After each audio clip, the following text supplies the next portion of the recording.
नमस्कार, जय हिंद, वंदे मातरम। दोस्तों, स्वागत है आप सभी का राजस्थान के सबसे भरोसेमंद यूट्यूब चैनल पर। तो दोस्तों, आज हम आपके लिए लेकर आए हैं राजस्थान राज्य की तमाम छोटी से लेकर बड़ी खबरें एवं राजस्थान सरकार द्वारा चलाई जा रही सभी सरकारी योजनाएं। साथ ही अब राजस्थान के अंदर मुख्यमंत्री भजनलाल शर्मा बहुत ही बड़ा बदलाव करने जा रहे हैं।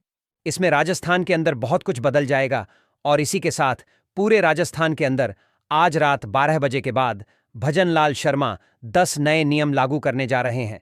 इन नियमों को आपने समय रहते हुए नहीं जाना तो आपका कोई भी बैंक में खाता है तो वह बंद हो सकता है।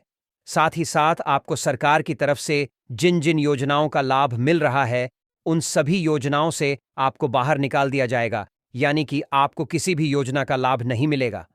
इन सब से अगर आपको बचना है तो इन नियमों को आपको जानना ही होगा। तो यह नियम क्या है, आप पर लागू होंगे या नहीं होंगे, यह जानने के लिए आपको यह वीडियो देखना होगा। सारे नियमों की जानकारी एक एक करके विस्तार से हम बताएंगे। इसी के साथ ही राजस्थान के मुख्यमंत्री भजनलाल शर्मा ने किसानों के लिए एक बड़ी राहत की घोषणा की है। राजस्थान तारबंदी योजना के तहत अब प्रदेश के किसानों को अपने खेत की सुरक्षा के लिए सरकार की ओर से आर्थिक सहायता दी जा रही है, ताकि आवारा पशुओं से फसल को बचाया जा सके। राज्य सरकार ने बताया है कि इस योजना के अंतर्गत खेतों की चारों ओर तारबंदी कराने पर कुल लागत का बड़ा हिस्सा सरकार वहन करेगी।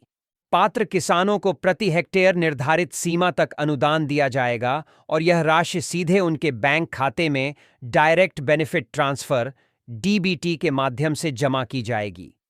इससे किसानों को फसल नुकसान से राहत मिलेगी और उत्पादन में भी बढ़ोतरी होगी। मुख्यमंत्री ने अधिकारियों को निर्देश दिए हैं कि आवेदन प्रक्रिया सरल और पारदर्शी रखी जाए, ताकि कोई भी पात्र किसान योजना के लाभ से वंचित न रहे।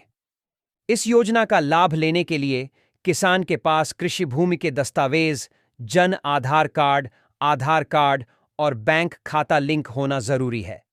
अगर आप भी अपने खेत की तारबंदी कराना चाहते हैं और सरकारी अनुदान प्राप्त करना चाहते हैं तो समय रहते आवेदन जरूर करें। अगर अभी तक आपको योजना की जानकारी नहीं है या आवेदन प्रक्रिया समझना चाहते हैं तो वीडियो में बने रहिए। हम आपको पात्रता, जरूरी दस्तावेज और आवेदन की पूरी प्रक्रिया विस्तार से बताएंगे। इसी के साथ ही राजस्थान के मुख्यमंत्री भजनलाल शर्मा ने प्रदेश के वरिष्ठ नागरिकों के लिए बड़ी राहत की घोषणा की है। मुख्यमंत्री वरिष्ठ नागरिक सम्मान पेंशन योजना के तहत अब बुजुर्गों को बढ़ी हुई पेंशन राशि सीधे उनके बैंक खातों में भेजी जा रही है।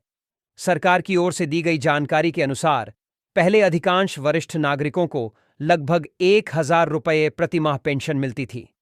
अब इस राशि को बढ़ाकर 1,150 रुपये प्रति माह कर दिया गया है। वहीं 75 वर्ष से अधिक आयु के बुजुर्गों को पहले करीब 1,100 रुपये मिलते थे, जिसे बढ़ाकर अब 1,250 रुपये प्रति माह कर दिया गया है। यानी सरकार ने पेंशन राशि में सीधे बढ़ोतरी कर बुजुर्गों को महंगाई के दौर में राहत देने का प्रयास किया है। ये पूरी राशि डायरेक्ट बेनिफिट ट्रांसफर के माध्यम से सीधे लाभार्थियों के बैंक खाते में जमा की जाती है, जिससे पारदर्शिता बनी रहती है और बीच में किसी प्रकार की समस्या नहीं होती।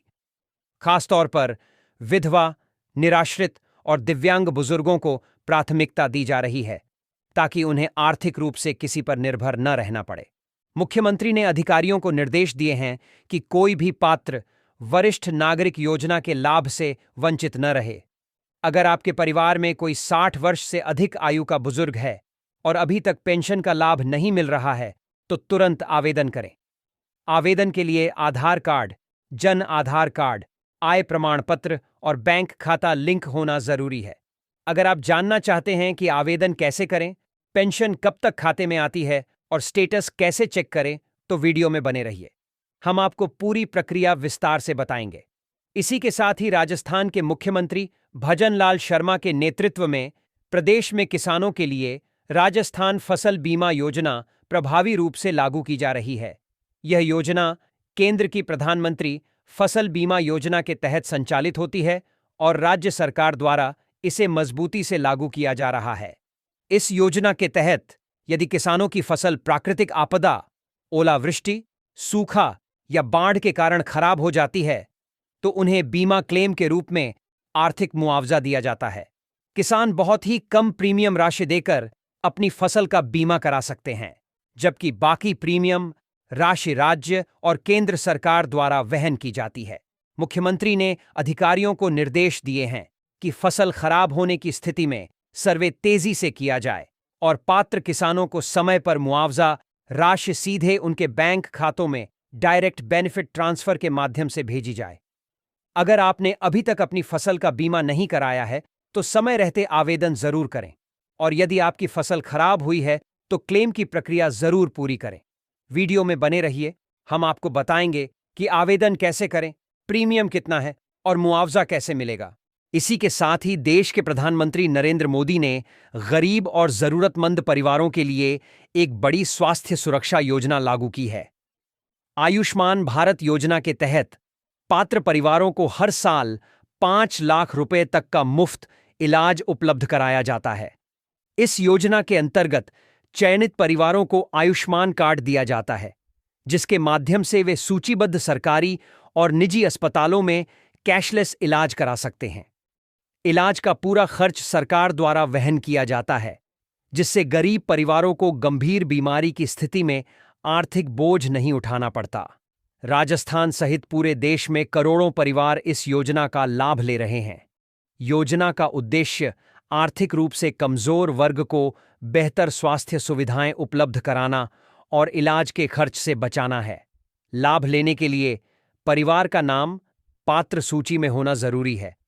आयुष्मान कार्ड बनवाने के लिए आधार कार्ड और राशन कार्ड की आवश्यकता होती है। यदि आपका नाम सूची में है तो आप नज़दीकी ई-मित्र केंद्र या अस्पताल में जाकर कार्ड बनवा सकते हैं। अगर आप जानना चाहते हैं कि आपका नाम सूची में है या नहीं, आयुष्मान कार्ड कैसे बनता है और किन अस्पतालों में इलाज मुफ्त है, तो वीडियो में बने रहिए। हम आपको पूरी प्रक्रिया विस्तार से बताएंगे। इसी के साथ ही राजस्थान के मुख्यमंत्री भजनलाल शर्मा ने प्रदेश के युवाओं के लिए बड़ी पहल करते हुए राजस्थान AIML नीति 2026 लागू की है। इस नीति का उद्देश्य राजस्थान के युवाओं को आर्टिफिशियल इंटेलिजेंस और मशीन लर्निंग जैसे आधुनिक तकनीकी क्षेत्रों में आगे बढ़ाना है। मुख्यमंत्री ने कहा है कि आने वाला समय डिजिटल और तकनीक आधारित होगा, इसलिए प्रदेश के छात्रों और युवाओं को नई तकनीक से जोड़ना जरूरी है। इस नीति के तहत कॉलेजों और तकनीकी संस्थानों में AI और मशीन लर्निंग से जुड़े विशेष कोर्स, प्रशिक्षण कार्यक्रम और कार्यशालाएं आयोजित की जाएंगी। साथ ही स्टार्टअप्स को भी प्रोत्साहन दिया जाएगा ताकि युवा खुद का टेक आधारित व्यवसाय शुरू कर सके। सरकार का लक्ष्य है कि राजस्थान डिजिटल इनोवेशन का प्रमुख केंद्र बने और यहां के युवा देश विदेश में रोजगार के अवसर प्राप्त करें। इसके लिए राज्य स्तर पर डिजिटल लैब, स्किल सेंटर और इंडस्ट्री से साझेदारी भी की जा रही है। अगर आप छात्र हैं या तकनीकी क्षेत्र में करियर बनाना चाहते हैं तो यह आपके लिए बड़ा अवसर हो सकता है। वीडियो में बने रहिए, हम आपको बताएंगे कि इस नीति के तहत कौन कौन से कोर्स मिलेंगे, पात्रता क्या है और पंजीकरण कैसे करना है।